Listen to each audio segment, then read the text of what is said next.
عشقيدا وعنيه قاب كذا لو دقاي اتما ايدا اركيو سيدا في أرحبه. السلام عليكم ورحمة الله وبركاته. كلنت معنا وناكسن مركل فيديو عسل جنال قاعد نقول سعتان وحباب فاملي أنا وأمسين سولواد معنا وناكسن هبي وناكسن صبح وناكسن ظهر وناكسن عصر وناكسن كل شيء وناكسن أصحابتك وسب سولواد أصحابته رجوك سوكل سولواد دباتي مسوي دوادا لما أنتين وايد ودي جعلهم إن شاء الله بحنا وذا فيديو كور فضل الجنة سبسكرايب نوصل لايك شير كومنت صحبه لك على مستحيل هادو سبسكرايب كوساري نو لايك راي mahadsanidin dhammaantiinba insha allahu markasta iyo meel kastana u ducay dhammaan inta naga xanuunsanaysa ee muslimiinta ah meel kasta ay joogaanba inuu ilaahay caafimaad taama siiyo. dad badan oo xanuunsan oo waxaa jira hosbitaalada ku jira soo marka allah noo caafiyo dhammaantoodba insha allah noo bilaabo qisada waxay ka dhacday dalka Kuuriyada Koonfureed ka dhacday soo marka insha allah qisaasan sheegayna la socod wanaagsan wixii adinka idinla tahay qisadan commentiga igu soo reebo waa mahadsantihiin insha allah noo bilaaba qisadan wiilka iyo gabadha ay ku dhacday asalkoodu waxay kasoo jeedaan Jarmalka laakiin Kuuriyada Koonfureed waxay u aadeen fasax yar oo meesha oo ay rabeen inay ku soo qaataan waqti soo marka insha allah noo bilaabo qisada gabadh waxa lagu magacaabaa Iran Jawsh Iran waa 29 jir halka ninkeeda Kimberlana uu yahay 30 jir Jarmalka isku qabeen isku guursadeen waxay ku dhaleen ilmahooda ugu horeeya markay dhaleen isla markiiba ilmihii markuu sanad jirsaday waxay aadeen dalkaas Kuuriyada isla markay Kuuriya aadeen waxay heleen guri marka hore wadad ayaga asxaab ay yihiin u sikreeyeen waxay rabeen ilaa meesha inay ku soo qaataan waqti guri yani apartment guri kireysan oo waxa jira hotel maysan degan guri kireysan oo caadi ah degaayeen soo marka guriga degan oo qayb kamid dad kale ay degan ajnabi oo badan gurigaas sida la sheegay guriga degan markasta waxay la soo xiriiri jireen waalidiintooda markasta waxay soo wici jireen reerka ay ka tageen sida gabadha hooyadad ee sheegtay waxay tiri markii xagga tagtay 2 bil kadib way soo wacday waxay u tiri gurigeyga waxaan ka dhex maqlayaa shanqar soo mana aqaan shanqartu waxay tahay odayga uu maqan yahay magaalada wax ka doonay aniga ilmihii yaraa bisa guriga joogno soo marka gurigan waxaan ka dhex maqlayaa shanqar guriga meel kasta waan raadiyay wax ku jira malahan waxaan isla mootuu ku soo galay haddana waan waay wax ku jiro soo marka ma aqaan guriga wax ka dhex shanqarayo tiri hooyadad sida ay sheegtay hooyadii waxaan dhihi tiray dib malahan adun baa stress qaado isla hadashay laakiin waxa laga yaabaa guriga inay wax ku jirno oo meel ammaankeedu sugan yahay joogtaa soo marka waxba dhib ha u arkin isla markii hooyadii gabadha waxay tiri saasan ku kala dhamaanay markasta gabadha waxay ka caawin jirtay waxaas xitaa ninkeedu uu sheegi jiray in guriga ay wax ka dhex shanqarayaan dadkii guriga lahaa oo guriga kireeyo ay u tageen waxay ku yiraahdeen in gurigan waxba ka dhex shanqaraya ninkii waa la yimi guriga ciidan baa la keenay waa la baariso haddana guriga wax dhan ku jiraan haddana qofku markuu fadhiyo oo saacad camal fadhiyo wuxuu maqlayaa shanqar iyo qaylo iyo qosol wax isku dhacayo soo marka isla markii boolisku ay baaray guriga waxay yiraahdeen oo guriga nadiif waaye wax ma ku jiro niyadiina baasaas ka dhaadhicisay waxay yiraahdeen okay way ka wareegeen qolkii ay deganayaan qaybta ay deganayaan way ka wareegeen qayb kale oo family Australia ka imaad ay deganayeen oo baxeen qayb ay ka baxeen ay degeen u wareegeen because qaybta way ka cabsadeen qaybta kale u wareegeen marka qaybta ayaga ay ka guureen reer kala soo degay reerkii kale soo degay markii ay soo degeen balaw wigidaysan deganaaninba reerkii waa la waayay meel ay ka baxeen laakiin gadaal dambe waxaa laga helay meedkooda guriga baakinkiisa yani meesha ay degan yihiin dabaq ay degan yihiin baakin hoos u leeyahay oo meel gadaal ah baakinka gadaala laga helay ninka iyo naagta ismaysan qabin dad saaxiib ay ahaayeen gurigooda degan soo marka meel baakin guriga u lahaa laga helay labada qof meedkooda marka labadan qofood oo jarmalka ka imaadeen aad ay usii baqdeen markay warkii maqleen oo guriga ay ka guureen in waxaas ay ka dhaceen markay maqleen aad ay usii qaraacmeen guriga kale way degeen haddana waa sidii uun shaqran unbaa ka yareysa waxbaa qaylinaya soo maysan fahmin ayagin muddo markiisaas ku jireen oo ilmahoodii yani dhowr biloodas ay noqotay oo maalinba maalinka dana iska sii dareyso oo sida la sheegay taleefon haddii meel dhigata weyneyso waxay meel dhigata la weynay oon dib dambaba loo heleynin baa waxaa dhacday in ilmihii yaraa wuxuu galay sanadkii labaad oo yani 2 sano u buuxsantay ilmihii yaraa markii 2 sano u buuxsantay waxaa dhacday maalinta xafladiisa ahayd in reerku ay baxeen maxay tood aadeen suuqa ay soo iibsadeen dhar ay soo iibsadeen waxyaabo oo macmacaan ah iyo cunuga dhalashadiisa yani ay ugu dabaaldegaan isla markiiba wixii markay soo gateen guriga kusoo laabteen meel ay dhigeen hooyadii waxay gashay inay maxay tood ku laabato kijadii ee waxyaabaha kale usoo diyaariso aabihin wuxuu galay inuu ilmahan yar qurxiyo oo diyaariyo because dadka ajnabiga oo qaybtaas la degan yani qaybta guriga ay degan la degan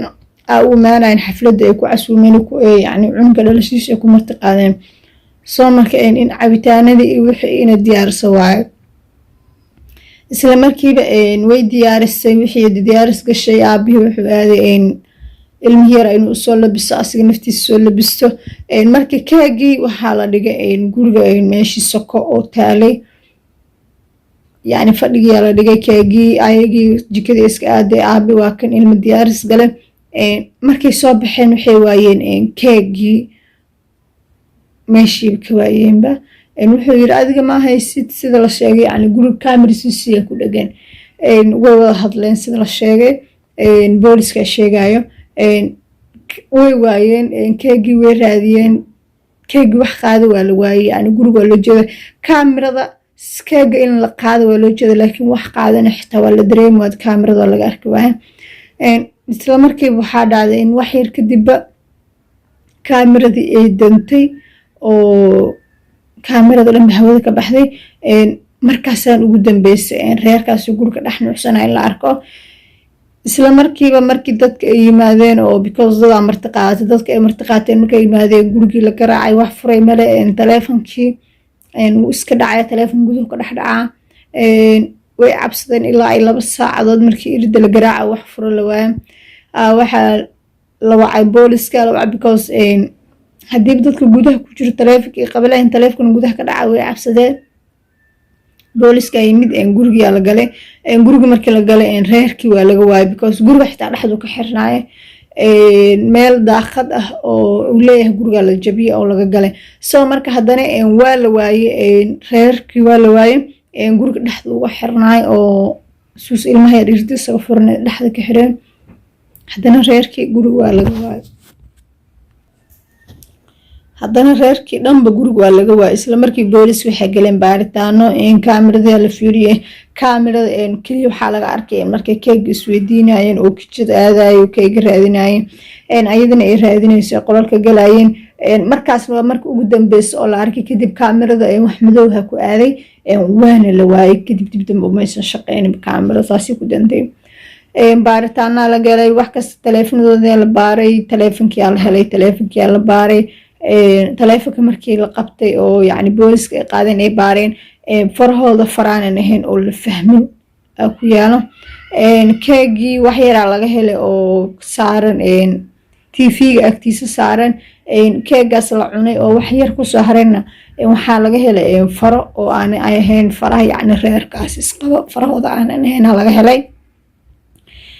isla markiiba shaki wuu sii batay ciidamada la keenay guriga dhinaca baaritaan lagula dhaqaaqay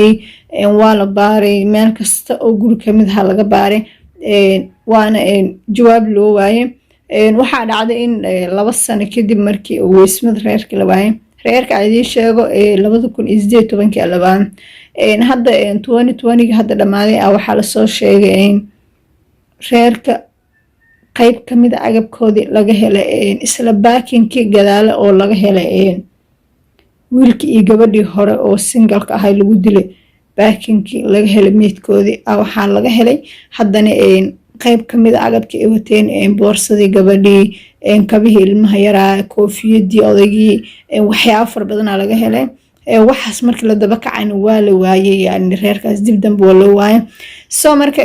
xitaa kaamirada banaanka oo apartmentiga yani guriga ku dhegan qaybta banaanka ku dhegan waa laga waayay meel dhexa yani oo luuq dheer oo guryaha loo maray wado dheer ay jirto wadadaas dhowr kaamira ku xiran waa laga waayay soo guriga reerkan way galeen laakiin kama aysan soo bixin sinaba ilaa haddana waxay kamid tahay يعني سؤالها على سؤالها سارن دتك lagu waayay Kuuriyada Koonfureed dad badan qobar badan oo Jarmalka ka baxay tageen baaritaan lagu sameeyay meesha ay deganayeen baasaboortooda waxa dhanna guriga laga helay laakiin wax kaliya la waayay xitaa ayaga naftoodii waxa kale la waayay guriga wax midiina meesan oolinba marka reerka la waayay midiyo guriga waa laga baaray mindiyo waa laga waayay meel kasta laga baaray dowladan isla markiiba gurigaas dabaqaas wixii ku soo rogtay yani inaan la dii karin because laba qof hore lagu dilay oo wax dil la waayay oo farahooda wixii dil la aqoonsan waayay haddana waxa lagu waayay reer isqabo soo marka dowladdu waxay tiri gurigaas la dii karo because gurigaas waxa ka jirta waxyaabo kale oo anaga aanan ogaan karnaa ka dhex jiro soo marka lama dii karo reerkaas lagu waayay xitaa hooyadii iyo aabihii dhalay gabadha iyo hooyadii iyo aabihii dhalay wiilka imaadeen وانا لواي because دولد gacani ka taagto waxay tiri jawaab uma hayno saasana kiiski lagu soo xiray gabi ahaanba laakiin hooyada dhashay gabadha waxay tiri mar uun way dhici doontaa in gabadheeda yani la helo ama nolol ama geeri laakiin maxay kula tahay adiga in dadkaas ay soo weerareen oo gurigooda ay soo galeen waxaa laga yaabaa aniga sida ila tahay markii aan fikir sidaan aan si fiican u fiiriyo inay tahay waxyaabo oo jin iyo waxaas yaacdu lama jideen rajiim waxaas lamid inay yihiin soo laakiin haddana Allahu a'lam ilaahum baa garanaya laakiin saas ay qasad ugu soo dhamaatay welina jawaab looma hayo kulli adiga waxa ay kula tahay commentiga noogu sarab insha Allah fikirkaaga waa noo muhiim dhamaantiin waa maasadii dhamaantiin waa wada jecelahay هذا سبسكرايب صار لايك صار شير قري إن شاء الله دمانتين بقى